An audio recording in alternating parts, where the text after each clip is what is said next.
Hari ni 16 Ramadan, malam ni 17 Ramadan. Malam ni mula malam ni lepas maghrib 17 Ramadan, besok 17 Ramadan.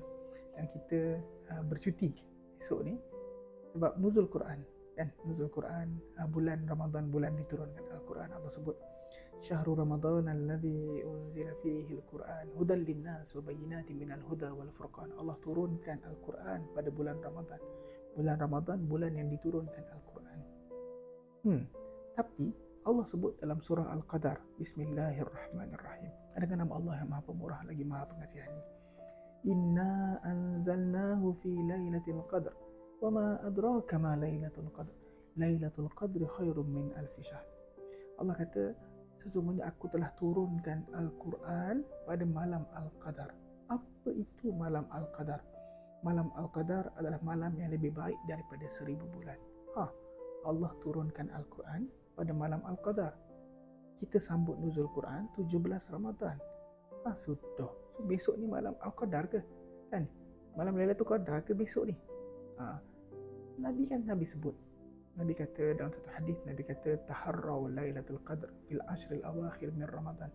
Kejarlah, carilah malam Lailatul Qadar ini pada 10 malam terakhir bulan Ramadan.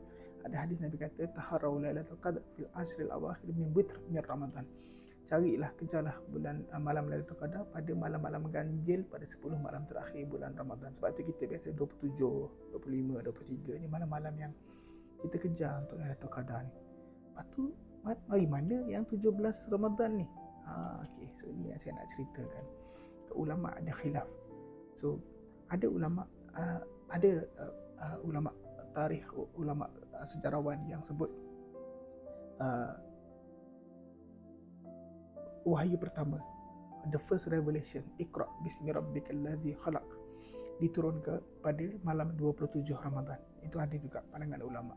Tetapi Syekh Mubarak Furi, Safiur Rahman Mubarak Furi yang tulis kitab Rahiqul Makhtum. So dia kata, Syekh Mubarak Furi kata nuzul Quran, hari turun Al-Quran yang pertama adalah pada 21 Ramadan. 21 Ramadan. Lepas tu mari mana 17 Ramadan ni? So ada sebahagian para sejarawan Islam yang sebut tarikh 17 Ramadan. So sebenarnya tarikh ini adalah tarikh yang digunakan oleh kerajaan-kerajaan Islam zaman dahulu kala. Tapi dari sudut sejarah sebenarnya lebih tepat 21 Ramadan, tarikh mula-mula turunnya Al-Quran. Kenapa kita sambut 17? Tak ada masalah. Sebab tarikh itu tak pasti. Tidak ada tarikh yang betul-betul pasti. Syekh Mubarak Furi kata paling kuat adalah 21 Ramadan. So, adakah 21 tu adalah tarikh Lailatul Qadar? So, kata Syekhul Islam Ibn Kathir. So, Ibn Kathir dalam tafsir Ibn Kathir dia sebut pada malam Lailatul Qadar ini adalah bagaimana Allah menurunkan Al-Quran secara sebiji.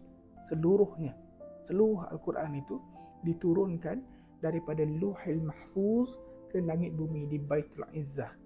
So, diturunkan secara seketul, sebongkol betul. Semua Al-Quran itu diturunkan pada malam Lailatul Qadar, pada malam Al-Qadar secara sepenuhnya daripada Lauhil Mahfuz ke Baitul Izzah di langit bumi. So ini diturunkan, dan kemudiannya yang kita sambut nuzulul Quran ni, yang diturunkan sikit mula dengan wahyu yang pertama, Iqra bismi rabbikal ladzi khalaq, pada mungkin 21 Ramadan, mungkin 17 Ramadan, mungkin pada tarikh-tarikh yang lain yang kita tak betul-betul pasti. Sebab para sahabat, para tabi'in, dia orang tak detail sangat pada tarikh tu.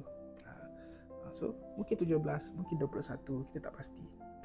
Tapi malam Al-Qadar adalah malam Al-Quran diturunkan secara sebiji daripada Lauhil Mahfuz ke Baitul Izzah. Kemudian diturunkan sedikit-sedikit kan. Wahyu pertama, Iqra bismi rabbikal ladzi khalaq. Wahyu kedua, ya ayyuhal muddaththir. Kemudian wahyu ketiga, ya ayyuhal muzammil qumil laila illa qalila. So ini mungkin sedikit yang saya boleh kongsikan hari ini. Semoga kita sambut Al-Quran bukan setakat untuk disambut hari diturunkan dia, tapi Al-Quran untuk dihayati, difahami dan diamalkan, insya-Allah. Bukan setakat untuk dibaca.